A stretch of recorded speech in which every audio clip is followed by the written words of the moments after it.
Electric matter के लिए हम पीछे रह गए थे, जहाँ रह गए थे वहीं से शुरू करते हैं।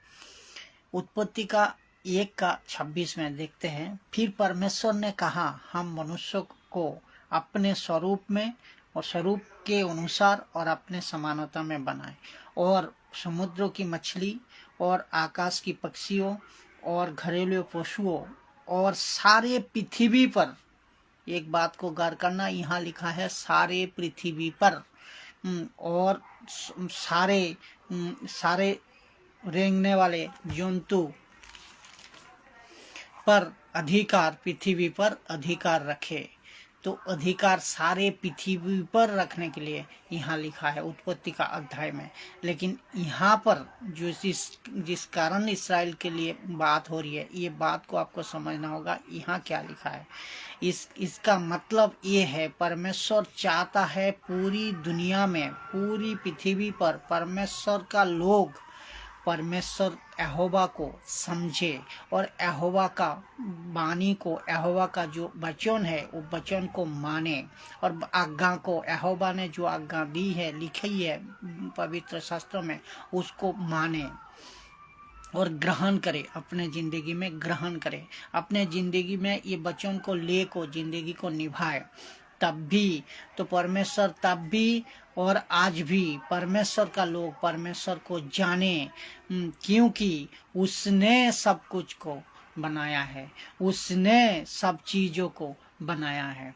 ये चीज़ आपको समझना होगा। इसका मतलब मैं एक बात समझाऊँ, अगर कोई घर का मालिक अगर अपने शौक के लिए कुत्ता पालना चाहता है, जो कि मार्केट से खरीद को लाते हैं, लाने का बाद उस कुत्ता को उस मालिक ने जैसा लाया घर में, ऐसा ही वो मालिक ने मालिक का इच्छा, मालिक की आवश्यकता ये होती है, जो कुत्ता उसको पहचाने, मालिक कहाँ जाए और कहाँ से जल्द आए, उसको जल्द से जल्द पहचाने। तो इसमें आपको ये कुत्ता का ऊपर एक इंसान जैसा एक आवश्यक इच्छा प्रकाश करती है। तो उसी तरह देखिए, परमेश्वर तो कितना महान है। परमेश्वर ये चाहता है, परमेश्वर ने जिसको बनाया, परमेश्वर को इंसान को बनाया, रेंगने वाले जंतु, पशु पक्षी, हर एक चीज को बनाया परमेश्वर ने। तो ये सब चीजों ने, हम मनुष्य ने परमेश्वर को समझे और परमेश्वर का वचनों का द्वारा चले, तो ये चीज परमेश्वर बताना चाहता है, अपेक्षा करते हैं। तो ये बात को आपको समझना होगा। तो जैसाया 1:4 में लिखा है, देखिए, हाय ये जाति पाप से कैसे बढ़ गई है। जैसा नबी ने ये प्रकाशन मिलाए करे, हाय ये जाति को, जो कि ये पाप से कितना बढ़ गई है, और ये समाज कैसे अधर्म से लड़ा हुआ है, ये समाज कैसे अधर्म से लड़ा हुआ है, और ये वंश के लोग कैसे कुकर्म हो गया है। तो ये बाल बच्चे कैसे बिगड़ गया है, बिगड़ हुए हैं। तो ये चीज देखो, उन्हें ये यहोवा को छोड़ दिया, इन सब ने यहोवा को छोड़ दिया। किन सब ने? ये समाज ने, ये जाति ने, क्योंकि इतने पाप जाति ने किया, इतने मनुष्य पाप को किया है, जो कि ये पाप बढ़ गया। तो इसके वजह से परमेश्वर को, यहोवा को छोड़ दिया। क्योंकि जो पाप करते हो, जो पाप करते हैं, जो पाप जिंदगी जीते हैं, पापी जिंदगी को ग्रहण करते हुए, तो वो परमेश्वर को कदापि देख नहीं पाएगा। क्योंकि परमेश्वर पवित्र है, परमेश्वर धर्मी है, परमेश्वर शक्ति है। तो परमेश्वर जिस तरह धर्मी है, पवित्रता है, जिस तरह परमेश्वर झूठ नहीं कहता, परमेश्वर पाप नहीं कहता, पाप नहीं करता, तो उसी तरह मनुष्यों को भी चलने का और नियम को ले को मानने का परमेश्वर ये चाहता है। लेकिन जब मनुष्य पाप, ये जाति इसीलिए लिखा है, एक जाति पाप से कैसे बढ़ गई है, एक समाज कैसे अधर्मी ठहर गया है, एक वंशों का लोग कैसे कुकर्म करते जा रहा है, और ये बाल बच्चे कैसे बिगड़ गए हैं। तो आज का जो स्थिति है उस वक्त का भी उस स्थिति था। तो वो देख को परमेश्वर ने यशायाह नबी का द्वारा ये आपको चेतावनी दे रहा है, ये आपको सिखा रहा है परमेश्वर का वचन, जो कि इससे आप दूर रहो, ये पाप से, अधर्म से और अन्याय से, कुकर्म से, व्यभिचार से दूर रहो। तो इसी वजह से लिखा है, उन्होंने यहोवा को छोड़ दिया, उन्होंने इस्राएल के पवित्र को तुच्छ जाना है, बे पराया बन कर लूट गया है। तो ये चीज को आपको समझना होगा। इस्राएल एक निशान को परमेश्वर अलग किया, इस जैसे कि परमेश्वर जिस स्वभाव में चल रहा है, परमेश्वर जिस नियम को बना को दिया इस्राएल के लिए, उसी नियम में इस्राएल का लोग, परमेश्वर का लोग उनको समझे। परमेश्वर ये चाहता है कि केवल परमेश्वर धर्म और शक्ति और उसके पास लोग आए। परमेश्वर यही चाहता है कि आप धर्म का मार्ग में चलो, परमेश्वर यही चाहता है आप सत्य का मार्ग में चलो, परमेश्वर यही चाहता है जो यहोवाई है, जो परमेश्वर खुद ही है, ये धर्म और शक्ति और उसी का पास लोग आए। जो उसे रूठे रहेंगे, उसका मतलब जो उसको नहीं जानेंगे, जो उसका पीछे रहेंगे, जो उसको रूठे रहेंगे, उन्हें लज्जित होना पड़ेगा। क्यों लज्जित होना पड़ेगा? अगर आप पापी हो, अब अगर आप गलत काम करे जा रहे हो, आप अगर व्यभिचार करे जा रहे हो, आप अगर सच्चा परमेश्वर को नहीं जाना है, तो आपको परमेश्वर से लज्जित होना पड़ेगा। परमेश्वर जिस दिन आपको न्याय करेगा, उस दिन उनका सामने खड़ना तो दूर की बात है, रुकना तो दूर की बात है, उसका नजदीक आना तो दूर की बात है, आपको एक सवाल में आप लज्जित अनुभव करोगे। तो आपको पहचानना होगा सच्चा और सही परमेश्वर को, और उनका द्वारा ही आपका जीवन जीवित परमेश्वर का वचन में आप आगे बढ़ पाओगे। यशायाह 45:25 में क्या लिखा है देखिए, इस्राएल के सारे वंश के लोग, इसमें आपको ये कॉन्टेक्स्ट मिलेगा। वहाँ क्या लिखा था, यहाँ क्या लिखा है, इस्राएल के सारे वंश के लोग यहोवा के कारण धर्मी ठहरेंगे। तो परमेश्वर ये चाहता है, जो मैं इस्राएल को अलग इसलिए कर रहा हूँ, जो कि यहोवा का कारण में ही इस्राएल जो पापी जो थे वो धर्मी ठहरेंगे। हर एक इस्राएल पापी जो थे उससे वो धर्मी ठहरेंगे, तो धर्मी ठहरेंगे, उसके महिमा करेंगे। किसके? परमेश्वर के। परमेश्वर ये चाहता है आप पाप से मुंह को फिराए और पाप से मन को फिराए और अपने परमेश्वर को पहचाने। तो यहाँ पर पृथ्वी पर लिखा नहीं है, यहाँ लिखा केवल मात्र इस्राएल के लिए लिखा है। तो आपको समझना जरूरी होगा, यहाँ इस्राएल के लिए लिखा है सिर्फ। क्यों? इस्राएल को परमेश्वर अलग किया है। तो परमेश्वर कौन है ये चीज समझाने के लिए, परमेश्वर का नियम क्या है ये चीज बताने के लिए तो परमेश्वर इस्राएल को अलग किया है। तो इसी वजह से आपको वहाँ लिखा है सारा पृथ्वी पर अधिकार रखे, लेकिन यहाँ परमेश्वर एक निशान का ऊपर अधिकार रखे। तो आपको समझना होगा, वो तो लिख सकता था परमेश्वर पूरी पृथ्वी में इस नियम को, कौन सा नियम जो मैं बोलने जा रहा हूँ, 630 जो तनाक, 630 तनाक, उसका मतलब 630 नियम तोरा में जो लिखा है, जो किताब है तोरा में जो लिखा है, वो नियम को मानने के लिए परमेश्वर आज्ञा दे रहा है। किसको? इस्राएलियों को। तो मैं एक एक वचन पढ़वाएंगे, जब आप समझ जाओगे। तो इसराइल को बताते हैं क्यों, क्योंकि इसराइल का एक वंशो इसराइल एक वंशो व जाति को क्यों परमेश्वर बता रहा है होना चाहिए पूरी पृथ्वी पर। मैं ये बताया पूरी पृथ्वी पर इस नियम को, एक 630 जो तोरा का नियम है, 630 जो तनाक का नियम है, उसको बताना चाहिए था। यहाँ इस तरह लिखा नहीं है, क्योंकि परमेश्वर चाहता है जो इसराइल एक बड़ी नेशन को अलग किया है, जो उनका द्वारा परमेश्वर को पहचान सके। यहोवाई है धर्म, यहोवाई है शक्ति और यहोवाई है सच्चा, यहोवाई युग युगांतर से है। तो ऐसा कैसे देखा था, ऐसा कनेक्शन दिखाऊंगा, मैं दिखाऊंगा जो कि हम पढ़वाऊंगा। इसका मतलब ये है तनाक जो 630 रूल्स, 630 जो नियम है, तनाक का अर्थ क्या है, ये आज भी इसको तब भी और आज भी इसको परमेश्वर मानने के लिए कह रहा है। इसराइल को कहते हैं तोरा या मूसा का द्वारा जो व्यवस्था में नियम, ये आज भी उनको मानने के लिए बार बार कह रहा है। जो लिखा गया उसको मानो, जो लिखा गया है उसको पढ़ो, और जो लिखा गया है उसके लिए उसको लेकर जिंदगी को निभाओ।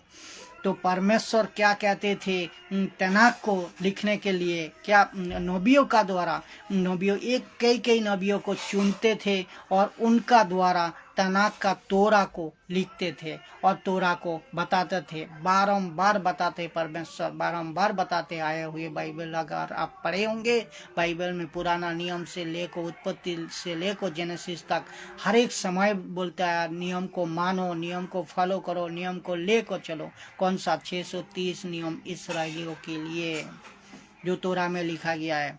630 रूल्स को लिए इसराइल के, क्योंकि ताकि पता चले कि यहोवा की कारण वो लोग धर्मी ठहरे और यहोवा ही है इसराइलियों का परमेश्वर। ये समझ आए, ये समझ सके। और इसके लिए एक बात, परमेश्वर ने इसराइल को अलग किया था, इसी वजह से अलग किया था, इसको दिया था तनाक, इसी वजह से इनको दिया था तनाक या 630 नियम तोरा। अभी भी पढ़ता, अभी मैं एक एक व्यवस्था विवरण का एक एक अध्याय को पढ़ता हूँ। जैसा कि व्यवस्था विवरण 4:44 में लिखा है, देखो, फिर जो व्यवस्था मूसा ने इसराइल को दी, मूसा ने इसराइल को दी, तो मूसा एक नबी था, तो परमेश्वर ने मूसा को ये नियम, मूसा से दर्शन मिलते थे, मूसा से संगति करते थे, परमेश्वर आते थे, परमेश्वर को बताते थे, और परमेश्वर इन सबको इसराइलियों को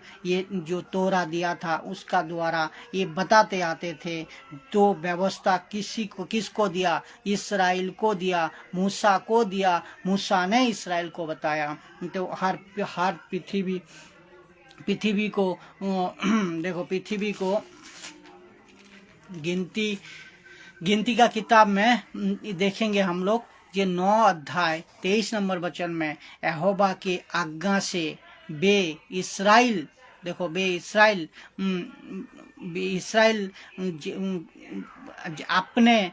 अपने डेरे खड़ा करते और यहोवा के आज्ञा से प्रस्थान करते थे। उसका मतलब मूसा को इस तरह बताते थे परमेश्वर का आत्मा जिस तरह यहोवा कहते थे इसराइल उस तरह अंदर आते थे, उस तरह इसराइल बाहर जाते थे। ये परमेश्वर जिस तरह कहते थे ऐसा करो, ये नियम को मानो, ये नियम को मत मानो, परमेश्वर जिस तरह मूसा का द्वारा उसको प्रकाशन देते थे उस तरह इसराइल वो मानते थे, प्रस्थान करते थे। जो आज्ञा यहोवा मूसा को द्वारा देते थे वो आज्ञा माना करते थे। तो इसको कहते हैं तोरा या 630 नियम, तनाक। इसको कहते हैं परमेश्वर ने 600 रूल्स दिए थे। क्योंकि मैं यहोवा सब देवता से अलग हूँ, ये समझाने के लिए। मैं यहोवा, मैं अलमाइटी गॉड, मैं तेरा परमेश्वर, मैं सब देवता से अलग हूँ, और तू मेरे भी नियम को मान, तू मेरे नियम को को नियम को अलग है, और जो नियम परमेश्वर ने दिया था ये सब का नियम से अलग है, और ये नियम को तो मानना चाहिए, मानना है, और मेरे मर्जी अनुसार इस्राएल चले और मेरे आराधना करे। तो परमेश्वर ये चाहते थे मेरे जो प्रजा है, मेरे जो राज्य है, ये सब प्रजा को मैं अलग रखूं। तो परमेश्वर ये चाहता था, परमेश्वर का जो लोग था, परमेश्वर को जो विश्वास करते थे, परमेश्वर को जो जानते थे, परमेश्वर को जो मानते थे, वो लोग अलग रहे। किससे? संसार से अपने जैसा, किसका जैसा? परमेश्वर का स्वभाव का, परमेश्वर का जैसा वो चले, और स्वभाव में परमेश्वर जिस तरह चलना चाहते थे उस तरह चले। तब लिखा इस्राएल एक अलग निशान है, तब जाको इस्राएल एक लिखा है, एक अलग निशान है। इसका कनेक्शन आज भी है, पता है कहाँ? परमेश्वर आज भी चाहता है जो संसार से सदस्य मत बनो। परमेश्वर आज भी चाहता है संसार का सदस्य मत बनो। आप परमेश्वर चुना, परमेश्वर अलग किया इस्राएल को, तो परमेश्वर का नियम में, परमेश्वर का वचन में आपको चलना है। रोमियो 12 का 1 में अगर देखोगे, लिखो, इसलिए हे भाइयों मैं तुमसे परमेश्वर के दया शरण दिलाकर विनती करता हूँ कि अपने शरीर को जीवित और पवित्र और परमेश्वर के भावता हुआ बलिदान कर को चढ़ाओ। यही की तुम्हारी आत्मिक सेवा यही है तुम्हारी आत्मिक सेवा। तो आपको क्या कहना चाह रहा है? इसका मतलब संसार को छोड़ दो, संसार को छोड़ो, परमेश्वर का रास्ता में आ जाओ। इसका मतलब परमेश्वर का रास्ता में आ जाओ। इसका मतलब ये है कि अपने खुद को परमेश्वर को दे दो, अपने खुद को परमेश्वर को दे दो, लेकिन संसार को नहीं, संसार को नहीं। ये बात आपको समझना होगा। आप तो मसीह बन गए हो, आप तो मसीह में अंदर आ गए हो, लेकिन संसार आपका अंदर से नहीं गया अभी तक। तो आप कैसे मसीह हो, आप कैसे परमेश्वर का हो, ये आप खुद जांचिए। आपका जिंदगी किस तरह जा रहा है, आपका जिंदगी की परमेश्वर का तरफ किस तरह मोड़ को लेकर जा रहे हो, आप ये खुद सोचिए और खुद समझिए। परमेश्वर आपको अलग देखना चाहता है, आपको परमेश्वर का लोक समझ को चलाना चाहता है, लेकिन आप चल रहे हो आज संस्था का नियम से, आज चल रहे हो आप एक चर्चों का नियम से, आप चल रहे हो आज अपना पास्टरों का नियम से, जिसका द्वारा आप संसार में फंसे हो। और परमेश्वर इसीलिए इस्राएल को अलग किया था, जो परमेश्वर का बातों को माने और परमेश्वर का नियम को लेकर जिंदगी को निभाए। जो पास्टर, जो बिशप, जो दासी आज ये कहते हैं कि थिएटर का गाना जब चलता है गा सकते हो, और क्या वाइन्स पी सकते हो, दारू पी सकते हो, और पिक्चर का गाना बजा सकते हो, सुन सकते हो, थिएटर भी जा सकते हो, तो कैसे हो आप दास, कैसे हो पास्टर, जो कि आप परमेश्वर कह रहा है संसार से दूर हटो, संसार से दूर हटो और मेरा करीब आओ। तो ये इस जो कह रहे हो आप खुद सोचिए, आपका जिंदगी कैसा है, आपका परमेश्वर का साथ रिश्ता किस तरह है। रिश्ता आपको मजबूत रखना है परमेश्वर का साथ, रिश्ता आपको मजबूत नहीं रखना है संसार का साथ, अपने पास्टर का साथ, अपने बिशप का साथ, अपने कोई रिलेशन का साथ। आपका खुद का, मैं हर एक दासी को कहना चाहता हूँ, अगर गलत शिक्षा का वजह से आप आपका उद्धार खो सकते हो, क्योंकि परमेश्वर यहाँ कहते हैं मैं तुमको अलग किया हूँ। तो इस्राएली का ये नतीजा, इस्राएली ये वचन का द्वारा आपका आंखें, परमेश्वर, मैं चाहता हूँ परमेश्वर आपका आंखें खोले, हृदय को तोड़े और बात को समझ सको आप।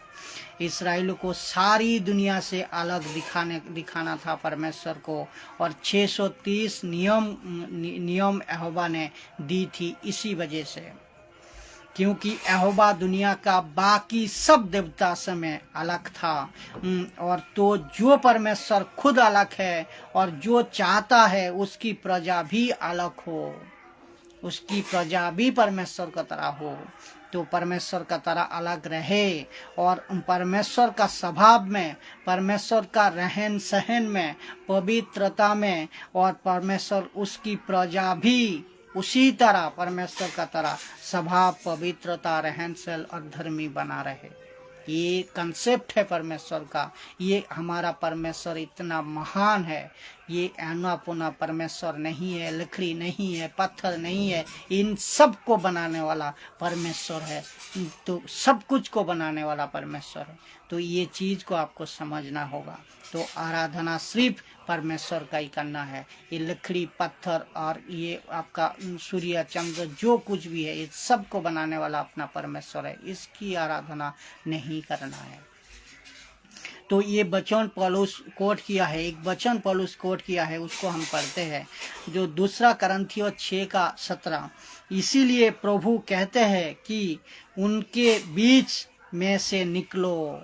देखो कितनी साफ साफ लिखा है। इसीलिए प्रभु कहते हैं कि उनके बीच से निकलो और अलग रहो और अशुद्ध वस्तु को मत छुओ, तो मैं तुमको ग्रहण करूँगा। तो ये कंसेप्ट कौन सा है? ये कंसेप्ट है मूर्ति पूजा की कंसेप्ट है। ये अशुद्धता कौन है? जो सांसारिक काम काज है, जो मूर्ति पूजा है, सांसारिक अशुद्धता है, अशुद्धता है, और सांसारिक जो जीवन है उससे दूर रहने के लिए पौलुस एक वचन को कोट किया। और इससे आपको ये सबक सीख मिलती है। यीशु को मानना का मतलब सच्चा परमेश्वर को मानना है। उनका वचनों का द्वारा आपको चलना है। संसार से आपको कोई लेन देन नहीं है। तो इसके लिए पौलुस ने बता रहा है, संसार से, अशुद्धता से, मूर्ति पूजा से इस्राएलियों को अलग रहो और अलग रखो, रहने के लिए रहे और अलग रहने के लिए क्या बनाया? 630 नियम बनाया, जो कि तोरा। तो मेरा क्वेश्चन ये है, आज आप क्या अलग है? मसीह तो बन गया है, मसीह जिंदगी तो जी रहे हो, लेकिन आपको अंदर से अभी तक अगर संसार की हवा नहीं गी, तो इससे आपको बहुत नुकसान पहुंच सकती है। इससे आपका उद्धार हो सकते हो, क्योंकि वचन जो कहता है उसी को मानना है, दूसरा कुछ नहीं। आपका जीवन अभी भी सांसारिक है। खुद को आप पूछिए, खुद को आप जांचिए। परमेश्वर चाहता है अलग रहो। और व्यवस्था विवरण का 4:44 ये पढ़ना होगा, जो परमेश्वर चाहता है कि जो आप अलग रहो। ये व्यवस्था विवरण 4:44 में और एक बार पढ़ रहा हूँ, देखता हूँ इसमें कहाँ लिखा है।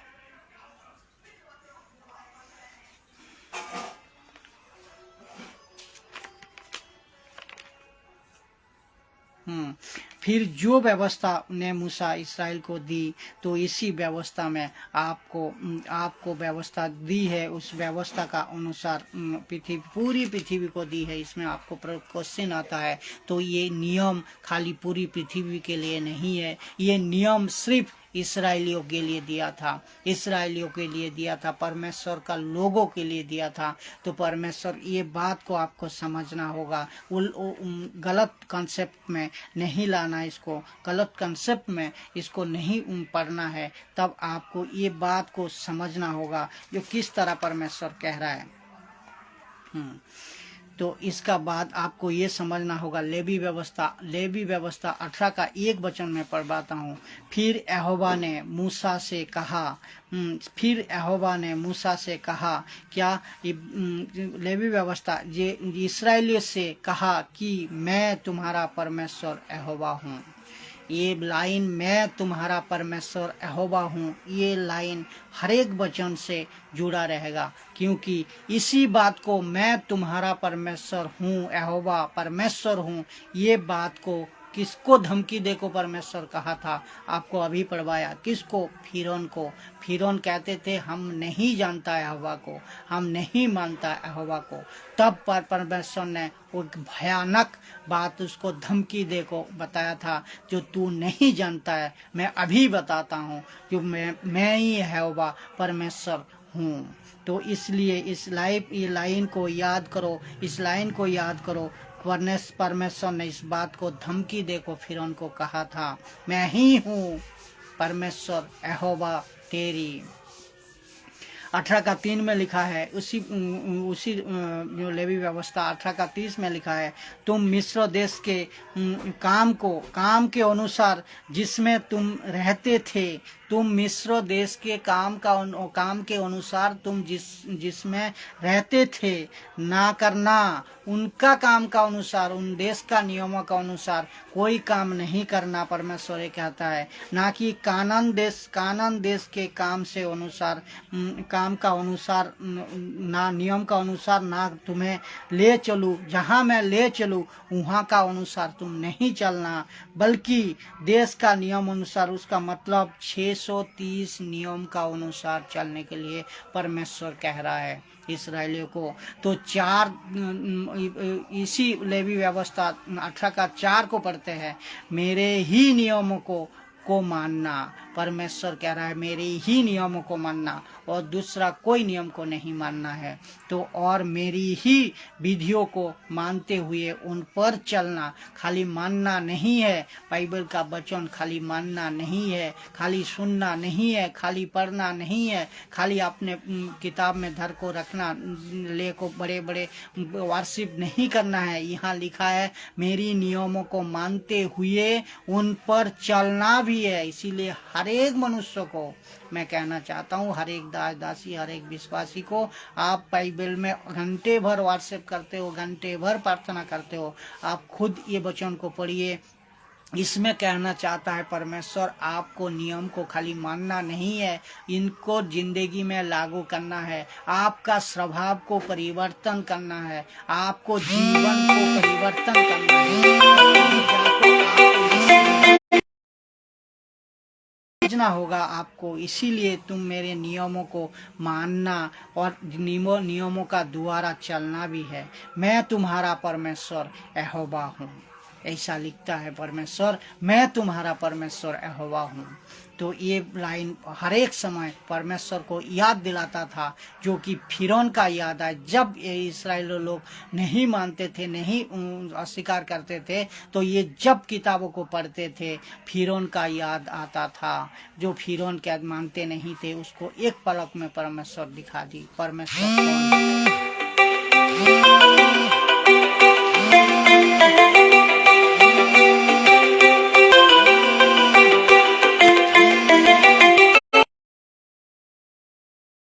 कौन के लिए। इसीलिए तुम मेरे नियमों को और मेरी विधियों को निरंतर मानना, निरंतर, ये नहीं हर एक समय हर एक पल मानते रहना। जो मनुष्य उनको माने वो उनके कारण जीवित रहेगा। मैं यहोवा हूँ। जो परमेश्वर का वचन को, जो सच्चा परमेश्वर का वचन को मानेगा, जो यीशु मसीह का वचन को मानेगा, मानते हुए जिंदगी को निभाएगा, वो हमेशा जीवित रहेगा, वो हमेशा जीवित रहेगा और जीवित रहेगा। मैं यहोवा हूँ, ये यहोवा का वाणी है, ये परमेश्वर का वाणी है। उसी लेवी व्यवस्था 18 का 21 में देखिए, और अपने संतान में से किसी को मोलेक के लिए होम कर को ना चढ़ाना और ना अपने परमेश्वर का नाम को अपवित्र ठहराना। मैं यहोवा हूँ।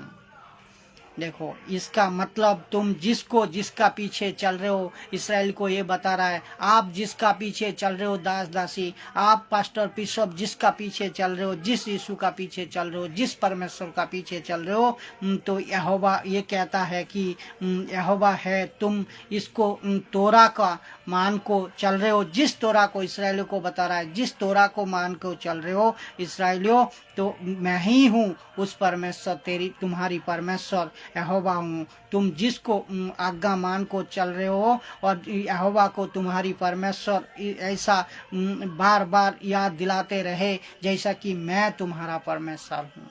ये बार बार इसीलिए याद आपको इसराइल को दिलाते रहे परमेश्वर, बार बार कहते रहे, इसको मानो, इसको मानो, इसको ग्रहण करो और इस वचनों का द्वारा चलो। लेवी व्यवस्था 18 का 30 में लिखा है, देखिए, ये आज्ञा जो मैंने तुम्हारे मानने को दी है उसे तुम मानना, और जो घिनौनों रीतियों, देखो, जो घिनौनों रीतियों तुमसे पहले प्रचलित है उनसे किसी पर ना चलना, किसी भी पर ना चलना, और ना उनका कारण अशुद्ध हो जाना। तो इसका मतलब मैं तुम्हारा यहोवा परमेश्वर हूँ। उसका मतलब यहोवा परमेश्वर जो 630 नियम दिए थे, जो तनाक दिए थे तोरा में इस्राएली को लिए, उसी को ही मानना है। और उसका पिछले जो चलता था व्यवस्था, उसका पिछले जो नियम चलता था देव देवी का, उसको नहीं मानना है, और उसका अशुद्धता में आप इसराइल को नहीं आना है। परमेश्वर कहता है मैं तुम्हारा परमेश्वर यहोवा हूँ। परमेश्वर कहते थे मैं दंड दूंगा, परमेश्वर ये भी कहते थे मैं दंड दूंगा। निर्गमन का 12 देखो क्यों कहा था, क्योंकि मैं यहोवा को नहीं जानता। जो कहते थे, फिरौन कहते थे मैं यहोवा को नहीं जानता था, परमेश्वर कहता है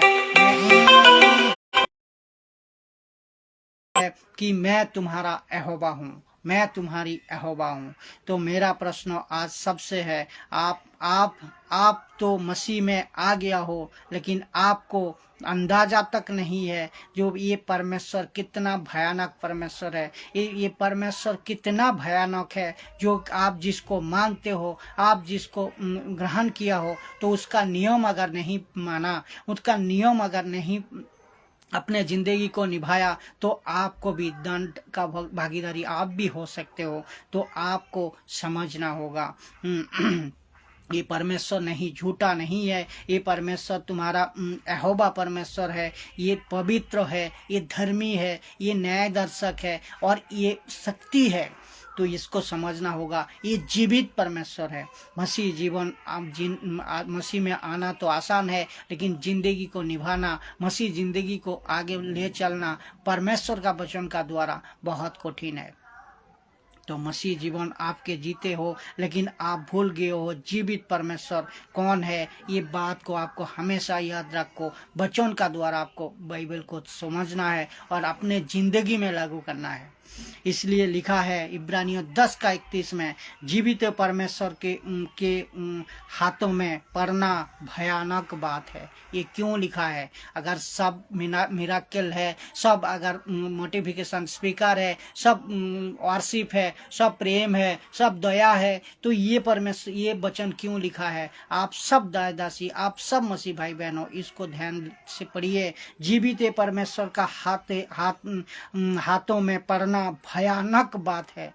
जिस दिन आप हाथों में पड़ोगे, जिस दिन आप जीवित परमेश्वर का हाथ में आओगे, तो एक भयानक बात होगा, जैसा मूसा का टाइम में हुआ था। मैं बताता हूँ पिछले।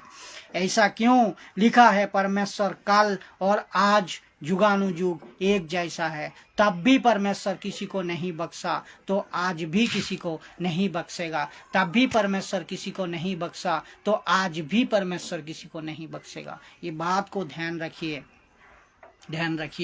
बर्दाश्त तभी भी बर्दाश्त नहीं किया था परमेश्वर ने, तब भी और आज भी बर्दाश्त नहीं करेगा। क्यों? परमेश्वर जुगानुजुग एक जैसा है। दूसरा करंथियों 6:17 को पढ़ते हैं, तो इसीलिए प्रभु कहते हैं कि उनके बीच में से निकलो। किनके बीच में से? संसार का बीच में से, अशुद्धता का बीच में से, पाप से दूर, दारू से दूर, सिगरेट से दूर, मूर्ति पूजा से दूर, सांसारिक वीडियो से दूर, गलत वीडियो से दूर निकलो और अलग रहो। परमेश्वर का वचनों का साथ मेल को रहो और अशुद्धता वस्तु को मत छुओ, तो मैं तुम्हें ग्रहण करूंगा। इसका मतलब आपको कितना सतर्क रहना है मसीह जिंदगी को जीने के लिए। आप पास्टर, बिशप, दासी कितना सतर्क रहना है वचन का साथ, कितना ज्ञान वचन में आपको रहना है, कितना मजबूती का साथ वचन आपका अंदर रहना है, ये आप खुद सोचिए।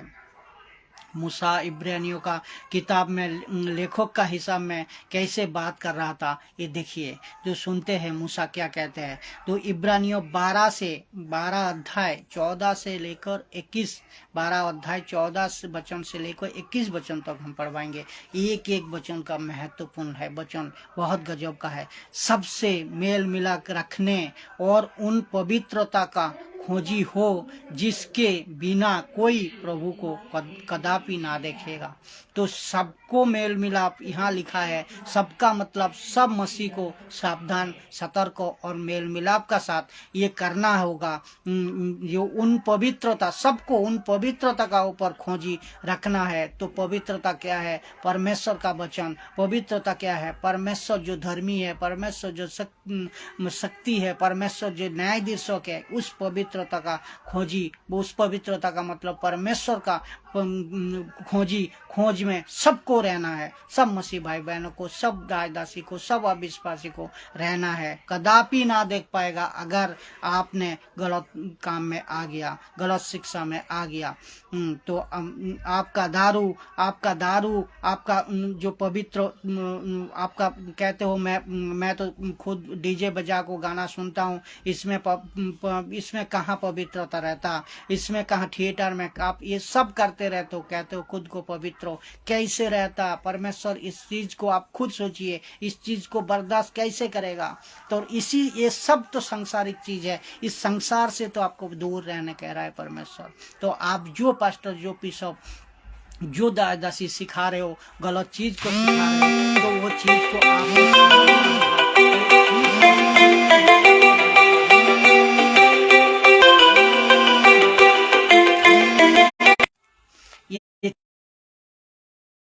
होगा। आप गलत काम करते जा रहे हो, व्यभिचार कर रहे हो, पाप काम करते जा रहे हो और खैर कह रहे हो खुद को पवित्रता।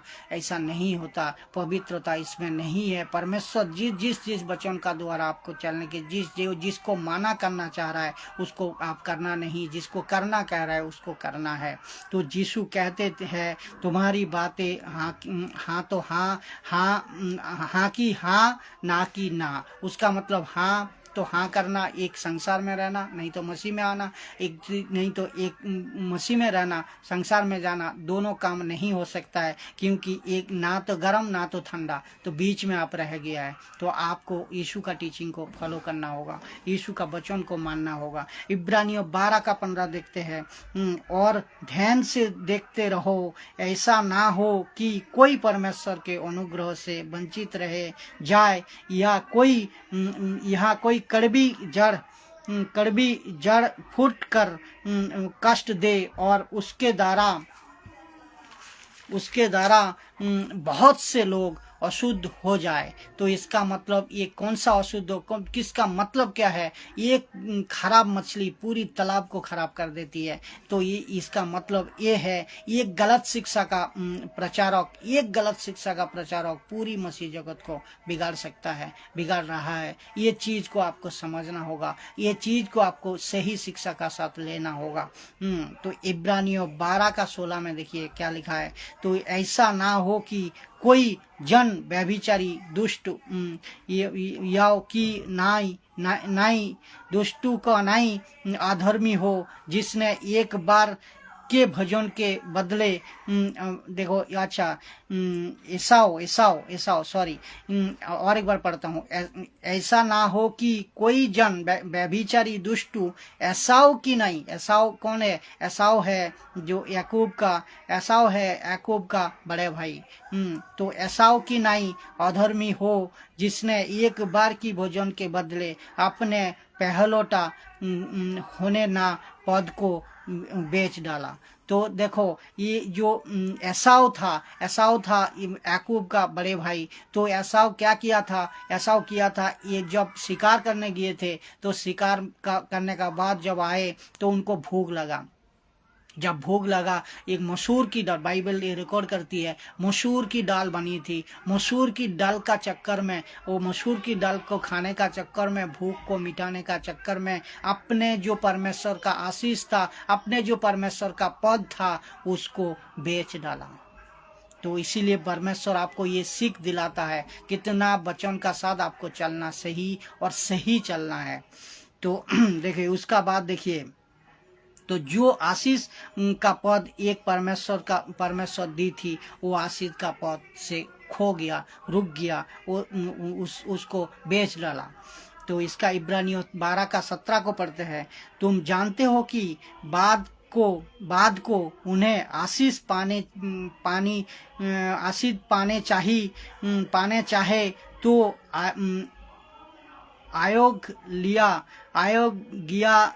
आयोग गिना गया, और सॉरी गलत लिखा मैंने, तो देखो, और आंसू बहा कर जो इसको पाना तो चाहा बाद में, किसको, आशीष को, लेकिन देखो क्या किया, और आंसू बहा कर भोजन पर भी मन फिराव का अवसर उसे नहीं मिला। तो इसका मतलब आज एक बार आशीष अगर छूट गया, एक बार परमेश्वर से अगर दूर चला गया, तो उससे ये सबक सिखाता है, ये आपको हमें सबको परमेश्वर का वचन ये सीख दिलाता है। तो हमें परमेश्वर का वचन का साथ खिलवाड़ नहीं करना, हमें परमेश्वर का वचन का साथ लापरवाही नहीं करना, हमें परमेश्वर का वचन का साथ मजबूती से लेना है और अपने जिंदगी में इसको फॉलो करना है। नहीं तो ये ईसाव का साथ जिस तरह हुआ था, हमारा साथ, आपका साथ, हर एक पास्टर बिशप का साथ, दासी का साथ हो सकता है। तो इसको कहते हैं चेतावनी शब्दों है, जो कि एसाव का जीवन, इसराइल का जीवन, ओल्ड स्टेटमेंट का जीवन जितने भी गड़बड़ी, जितने भी लोग ने किया है, उसका जीवन को सुधारने का एक चेतावनी परमेश्वर दे रहा है।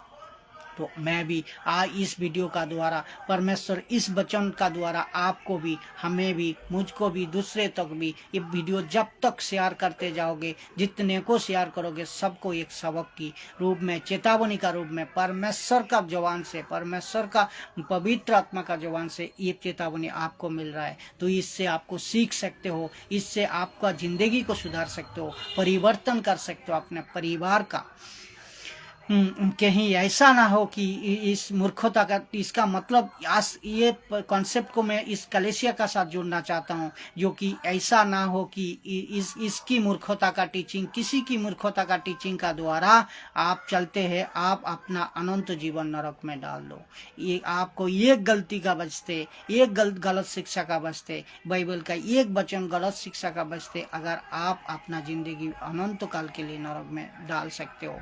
तो ये चीज़ आपको सावधान रहना है, चेतावनी रहना है। बाइबल हर एक वचन को, जैसा परमेश्वर का हर एक वचन तो सबको दिया है, तो ये वचन का कॉन्सेप्ट को सही समझना आपका काम है। इब्रानियों को 12 का 18 में देखिए, तुम तो उस पहाड़ के पास जो छुआ जा सकता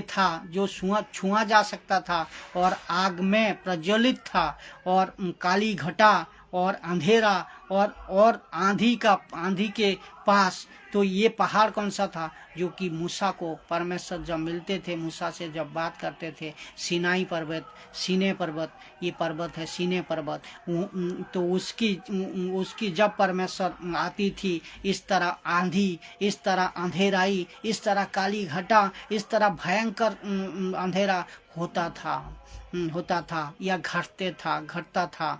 तो इब्रानियों 12 का 19, तो ऐसा है हमारा परमेश्वर, ऐसा है हमारा यीशु, ऐसा है हमारा जीवित परमेश्वर, जो कि उसको सह नहीं सकता कोई मनुष्य। जो ये नीचे पढ़वा रहा हूँ मैं, इब्रानियों 12 का 19 में देखिए, तब और तुरी की धनी और बोलने वाले की ऐसे सब के पास नहीं आए, जिसके सुनने वालों ने कहते हैं। उसका मतलब जब परमेश्वर आती थी, जब परमेश्वर मिलती थी नबियों से, तब तुरी स्वर्गलोक में स्वर्गलोकों ने तुरी बजाते थे, तुरी की शब्द होती थी, और देखो तू आराधना करते थे, और वालों ने कहते थे कि हमसे ये बातें की जाए, और हमसे ये बर्दाश्त नहीं होता।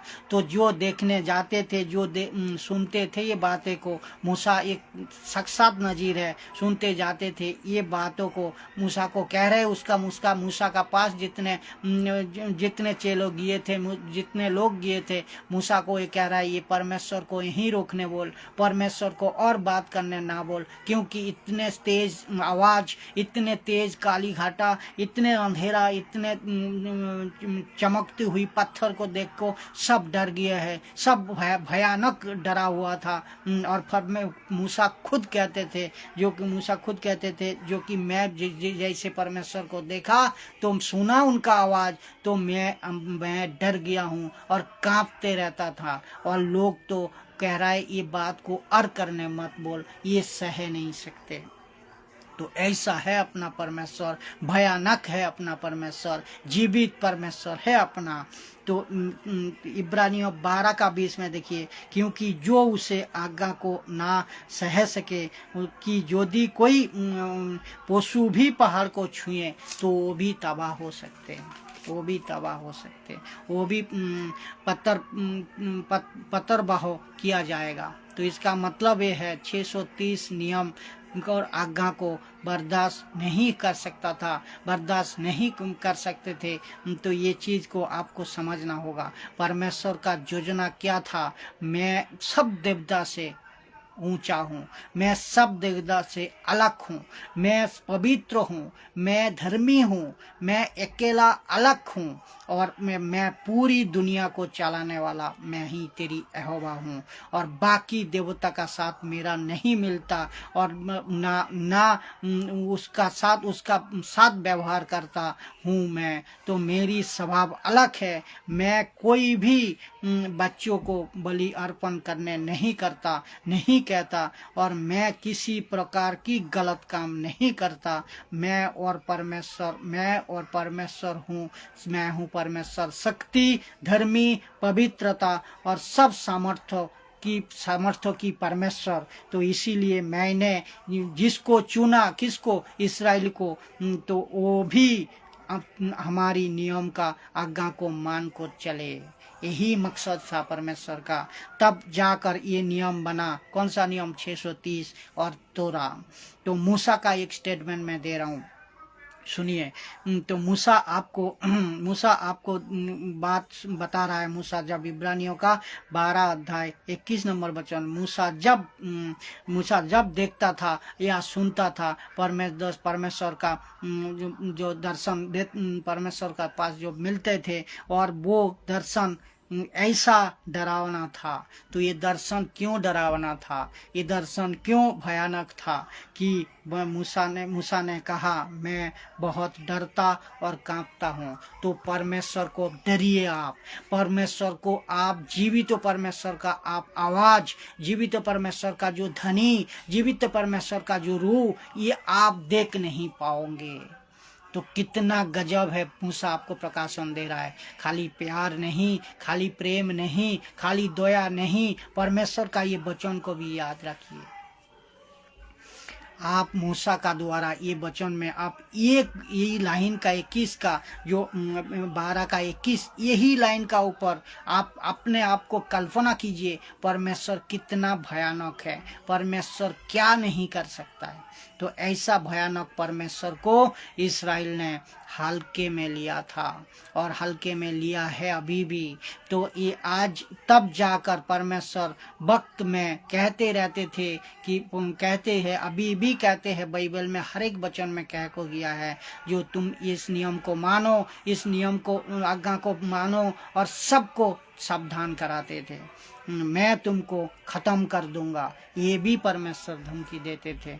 तो ये बात को आपको समझना होगा, जितना प्यार परमेश्वर आपसे करता है, जितना प्यार परमेश्वर प्रेम आपको देता है, जितना परमेश्वर से आशीष मिलता है, ये सब सही है। लेकिन परमेश्वर का क्रोध का भी नजीरा अपने जिंदगी में लाओ, परमेश्वर का क्रोध का भी, गुस्सा का भी आप नजीरा आपका अंदर लाओ, तभी आप समझ पाओगे जो परमेश्वर कितनी भयानक है। जिस दिन, इसलिए मूसा कह रहा है, मैं जब देखता था, मैं जब दर्शन में आता था, मैं कांपता था, मैं डरता था। तो आपको बाइबल को पढ़ने का टाइम में परमेश्वर का वचन का डर होना चाहिए। वचन का डर का द्वारा आप अपने जिंदगी को निभाओ, ये नहीं। अब अंत में एक लाइन का साथ हम ख़त्म करेंगे, ज़्यादा नहीं, थोड़ी बहुत है, इसको फिनिश करता हूँ। तो सही शिक्षा का ना होने का कारण मैं बता रहा हूँ, सही शिक्षा का ना होने का कारण जितने लोग नरक जाएंगे, जनता उससे कई बाकी जनता पाप का कारण नहीं। तो सही शिक्षा अगर नहीं रहा, बाइबल को जानने का सही शिक्षा, पर यीशु को मानने का सही शिक्षा, यीशु का प्रचार का सही शिक्षा अगर नहीं है, दास या दासी या पास्टर और बिशप का साथ, जितने नरक जाएंगे उससे कम जाएंगे कि जो कि अविश्वासी है, बाकी जनता जो पाप का कारण जाएगा, नहीं जाएगा। ये बात को आपको समझना होगा, वो चाहे मसीह का अंदर हो, वो चाहे मसीह का बाहर क्यों ना हो।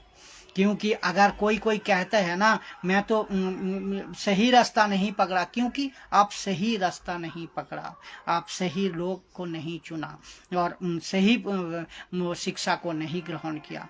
आप लोग ये कहते हो ना कि मैंने तो कोई चींटी नहीं मारी, मैंने तो कोई गलती काम नहीं करी, मैंने तो कोई पाप काम नहीं करी। तुम्हें चींटी नहीं मारी, ये बात सही है, लेकिन तुम्हारी शिक्षा गलत है, तो अब इसके वजह से आप नहीं जा सकते हो।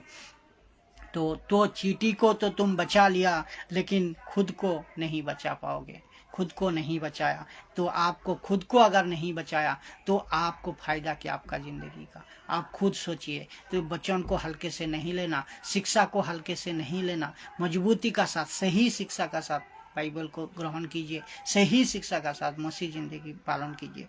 अभी बात करता हूँ मसीह सेवकों की, जो कोई कहते हैं कि मेरा पास्टर तो गजब का है, बहुत मिराकल करते हैं, बहुत छुटकारा दिलाते हैं, बहुत मिराकल होते हैं, अच्छा वर्शिप भी करता है, सब ठीक है, सब ठीक है, मैं इसका खिलाफ नहीं हूँ, सब ठीक है, लेकिन सही शिक्षा कहाँ है? क्योंकि परमेश्वर कहता है, ये लाइन से बात को बताते, एक लाइन से परमेश्वर बात को बताते रहा, जो कि फॉलो द रूल्स, नियम को मानो, परमेश्वर का वचन को मानो, वचन को मानो। एक एग्जाम्पल देता हूँ, जो मत्ती 23 का 14 में लिखा है, तुम मनुष्यों के विरोध में स्वर्ग के राज्यों का द्वार बंद करते हो। देखो, तुम मनुष्यों के विरोध में स्वर्ग का राज्यों को बंद करते हो, ना तो आप ही उसमें प्रवेश करते हो और ना उसमें प्रवेश करने वालों को प्रवेश करने देते हो। तो इसका मतलब मैं पहले क्या बताया, यही बताया, जो आप शिक्षा ले रहे हो, जो जहाँ कहीं से भी सीख रहे हो, जहाँ कहीं से भी बाइबल का वचन को ले रहे हो, ये वचन को अगर गलत शिक्षा का साथ कोई दे रहा है, तो उसको कह रहा है वो मनुष्य को विरोध में तुम तो स्वर्ग का रास्ते को, द्वार को बंद कर देते हो। लेकिन जो आना चाहता है, जो सच्चा मसीह को जानना चाहता है, जो सच्चा परमेश्वर का राज्य में प्रवेश करना चाहता है, उसका दरवाज़ा भी बंद कर देते हो। उसका मतलब खुद भी नहीं जाते हो, जो गलत शिक्षा सिखा रहे हो खुद भी नहीं जा सकेगा, और जो जाने के लिए चाहता है उसका दरवाज़ा भी बंद कर दे रहे हो। तो ये बात को आपको समझना होगा। दास दासी और पास्टर बिशप हर एक किसी के लिए मैं बता रहा हूँ, ये परमेश्वर का वचन जीवित है, परमेश्वर का वचन जीवित परमेश्वर का वाणी है। इसको अगर सही तरह नहीं लिया तो आप भी आपका उद्धार खो सकते हो। तो इसका मतलब गलत टीचिंग का वास्ते, गलत उल्टी सीधी शिक्षा का वास्ते आप एक विश्वासी भी उद्धार खो सकते हैं। आप अविश्वासी तो बात दूर की है, और लेकिन जो अविश्वासी आ रहा है और उसको कैसे भी कर तो लाया, लेकिन गलत शिक्षा में वो आको भी वो प्रभु को नहीं जान पाया, क्योंकि वो पास्टर को जान लिया, चर्च को जान लिया, मिराकल को देख लिया, और सारा कुछ प्रभु वचन का द्वारा वो शिक्षित नहीं हो पाया। तो आपको मिल्क ड्रिंकिंग क्रिश्चियन नहीं बनना है, आपका यीशु का वचनों का द्वारा मजबूत होना है, जो वचन आपको शिक्षित कराता है, जो वचन आपको जीवित रखेगा। तो उसका मतलब हम बार बार इसी वजह से बार बार कई वीडियो में बता को आया, जिब्रीस अपना भाषा नहीं है, जिब्रीस बाइबल में नहीं है, जिब्रीस कोई यीशु मसीह ने नहीं बनाया, जिब्रीस कोई परमेश्वर का भाषा नहीं है। लेकिन आपको तो उसी की लगी पड़ी है, वो आपको तो उसी की लगी पड़ी है। आपको ये बात बता दूं, आप लोग सब सेवकों को ज़्यादा अफसोस क्या होगा पता है? आप सब सेवकों को अंत का टाइम में अंत का टाइम में जो अंत का फाइनल जजमेंट होगा, जो फाइनल जो यीशु का जजमेंट होगा, आगमन होगा, उसमें एक बात आपको सबसे ज़्यादा याद आएगा। वो बात क्या है? सब सेवकों को, जो मैं कौन सा सेवक को माना था, मैं कौन सा पास्टर को माना था, मैं उनका ऊपर विश्वास किया था, उसको दशमांश दिया था, उसका भाषा का द्वारा हम जिब्रिस बोला था, लेकिन हम आज क्या देख रहा हूँ? उन टाइप्स गुस्सा आएगा सबसे ज़्यादा, जो मैं कहाँ पर हूँ। ये मैं गारंटी का साथ कह रहा हूँ, क्योंकि जो शिक्षा आज गलत हो रहा है, ये शिक्षा का बाइबल में कहीं भी नहीं है। जो गलत टीचिंग हो रही है, जो गलत शिक्षा हो रही है, ये बाइबल का शिक्षा नहीं हो सकता है। अगर बाइबल का शिक्षा नहीं है तो ये किसका शिक्षा है? आप खुद सोच लीजिए। दूसरा यीशु, दूसरा सुसमाचार कौन है? ये शैतान है, इब्लीस है, और ये पुराना साफ है। तो इसका टीचिंग आप लेको अगर चल रहे हो, तो आप अंत का टाइम में आपको ये बात को सबसे ज़्यादा महसूस होगा, सबसे ज़्यादा आपको याद आएगा, मैं किसको माना था, किसको स्वीकार किया था, और किसका द्वारा हम आज कहाँ हूँ। उतना मैं बताया ना, तो ये सबसे ज़्यादा आपको इसका ऊपर, सेवकों का ऊपर आपको गुस्सा आएगा। इसीलिए सही सेवक चुनिए, और सही प्रचारक को सुनिए, और सही प्रचार खुद को जांचिए, बाइबल का साधन का प्रचार सही है या नहीं। अगर सही है तो पकड़ को रखिए, गलत है तो सब्सक्राइब मत कीजिए और उसको देखिए मत। क्योंकि आपको अगर बच्चों का साथ, आप बाइबल खुद पढ़िए, बच्चों का साथ सही मेल नहीं है, बच्चों का बाहर अगर एक्स्ट्रा कुछ है, तो आप सोचिए वो गड़बड़ी है। बच्चों का कंटेक्स्ट का साथ बाइबल को पढ़ना है, सीखना है, दूसरे को सिखाना है। सबको जय मसीह की। आज बहुत सारा तकलीफ का साथ भी मैं प्रचार को पूरी करने पाया। प्रभु को धन्यवाद देता हूँ, जो प्रभु ने बहुत उसका अगुवाई से प्रचार को करवाया। इसी तरह हर एक प्रचार आप सब लोग देखिए और दूसरे को शेयर कीजिए। इसमें एक ही फायदा है, परमेश्वर का राज्य बढ़े, परमेश्वर का सुसमाचार फैले, और परमेश्वर का हाथ से, शैतान का हाथ से परमेश्वर का लोगो बचते जाए, बचते जाए। जय मसीह की।